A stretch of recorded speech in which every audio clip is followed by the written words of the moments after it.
Unexpected encounters. When anger yields to compassion, ****. The Philadelphia breeze was playful that afternoon, carrying the rich aroma of freshly brewed coffee from a corner cafe. Inside, the gentle symphony of clinking cups and murmuring conversations created an oasis of warmth. Barron Trump, the youngest son of the former president, sought refuge within its walls. He chose a small table near the window, hoping for a slice of normalcy, a brief escape from the relentless scrutiny that shadowed his life. He wore a simple hoodie and jeans, making a conscious effort to blend into the background. He was lost in the pages of a weighty tome, attempting to drown out the echoes of public life that often reverberated within him. This wasn't a political statement, no calculated move for the cameras. It was a simple desire to be just another face in the crowd, sipping a latte and losing himself in the printed word. But anonymity, as he would soon discover, wasn't always so easily achieved. The cafe's peaceful hum was shattered by a voice sharp enough to curdle the milk. "You think you're better than the rest of us?" Head swiveled. Conversation ceased. A man in his late 40s stood a few feet from Barron's table, his face etched with a weariness that spoke of hard times. His clothing, though not tattered, bore the marks of relentless use, but it was his eyes, burning with raw anger, that commanded attention. "You've got everything handed to you on a silver platter," the man continued, his voice trembling with barely contained fury. "Do you even know what it's like to struggle?" The air in the cafe thickened. Uneasy glances were exchanged. The barista, a young woman with bright pink hair, hesitated behind the counter, her hand hovering near the phone. Barron, caught off guard, closed his book. He placed it gently on the table, his movements deliberate and calm. He looked up at the man, his gaze steady. "Sir," he said, his voice quiet but firm, "I'm not sure what's upset you. Perhaps we could talk about it." The man scoffed, a harsh, guttural sound. "Talk? You want to talk? What could you possibly have to say that someone like me would want to hear?" Silence descended upon the cafe, broken only by the whirring of the espresso machine. Every eye was fixed on the unfolding drama. Then Barron did the unexpected. Instead of rising to the man's aggression, he gestured to the empty chair across from him. "Please sit," he said, his tone disarming. The offer seemed to momentarily deflate the man. He remained standing, his fists clenched, his eyes narrowed. "Why would I want to sit with someone like you?" he sneered. "You're just another spoiled kid who'll never know what it's like to live in the real world." Murmurs rippled through the cafe. The barista took a subtle step forward, as if preparing to intervene. Barron maintained his composure. "Maybe you're right," he admitted, his voice measured. "I haven't walked in your shoes, but if you sit down, maybe you can tell me what that's like." The man hesitated. The invitation hung in the air, an olive branch extended in the face of hostility, but instead of accepting it, he leaned closer, his voice dropping to a dangerous whisper. "You think I owe you my story? You think that'll make you feel better about yourself?" He spat, his words laced with sarcasm. Barron's gaze didn't waver. "I think everyone has a story that deserves to be heard," he said, his voice clear and unwavering. The man stood frozen, caught between the urge to lash out and the unexpected civility before him. The other customers watched, their curiosity now tinged with a strange sense of hope. Finally, after what seemed like an eternity, the man grabbed the back of the empty chair and dragged it across the floor, the scraping sound echoing through the silent cafe.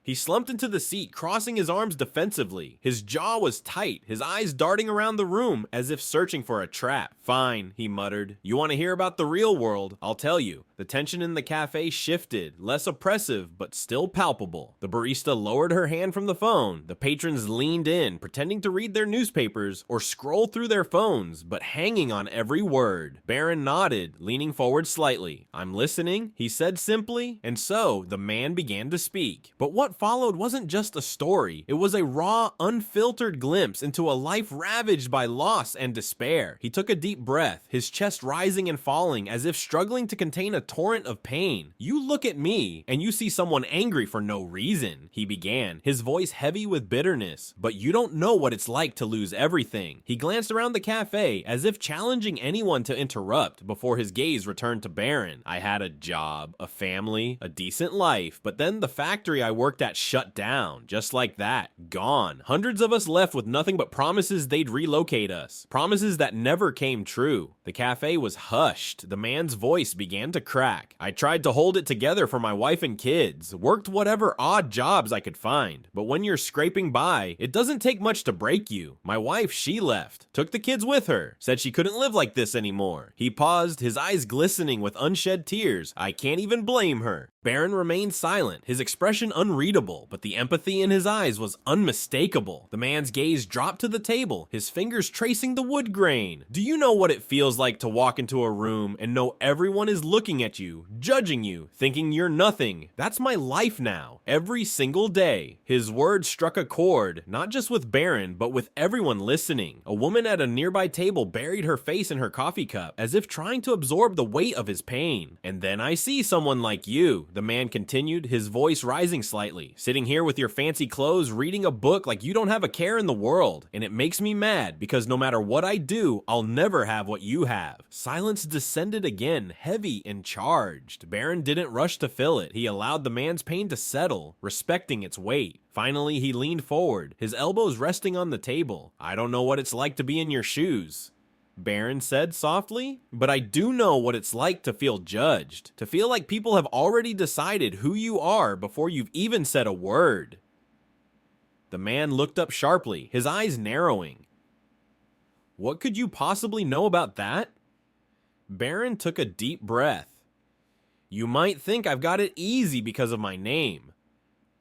And in some ways, you're right. I've never had to worry about a roof over my head or food on the table. But that doesn't mean I don't know what it's like to feel misunderstood. He paused, his voice gaining strength. Everywhere I go, people make assumptions about me. They think they know who I am, what I believe, what I've done, just because of my last name. They don't see me as a person. They see a caricature, someone they can project their own frustrations onto. Kind of like what's happening here. The man's face twitched. Baron had struck a nerve. He didn't speak, but his posture shifted subtly. Baron continued, his tone measured but genuine. I'm not saying my struggles are the same as yours. They're not, but pain is pain. Feeling like you're invisible or like you'll never be understood. That's something we all face, no matter where we come from. The cafe was utterly silent. Even the barista had stopped mid-step, her tray of cups momentarily forgotten. Baron leaned back slightly, giving the man space to absorb his words. I'm not here to argue with you. I'm not even here to change your mind. I just want to understand. Because I think we're all carrying things that no one else sees. And maybe, just maybe, we'd be a little kinder to each other if we did. The man's jaw tightened, but then he exhaled sharply, releasing something heavy he'd been holding on to for years.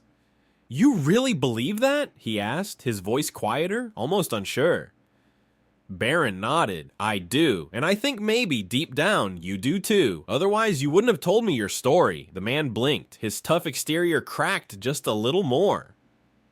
He rubbed the back of his neck, glancing around the cafe as if noticing for the first time how many people were watching.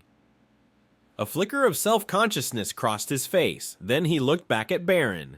You're not what I expected, he admitted, his tone softer.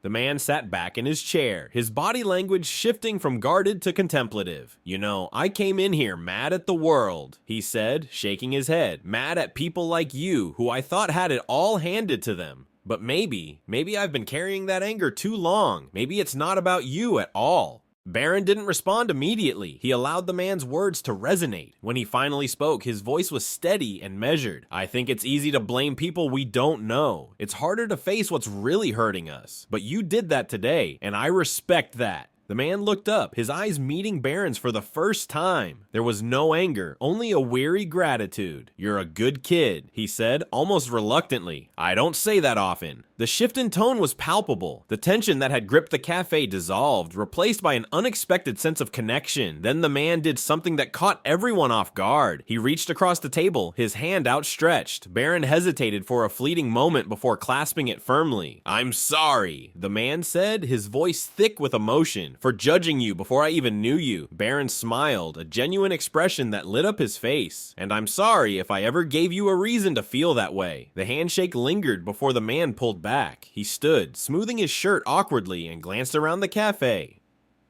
I think I owe everyone here an apology too, he said, his voice carrying across the room. I came in here angry, but this kid, he reminded me that sometimes we've just got to listen. The cafe erupted in quiet applause, heartfelt and sincere. The man nodded, visibly moved, and made his way to the door. He paused just before leaving and looked back at Baron.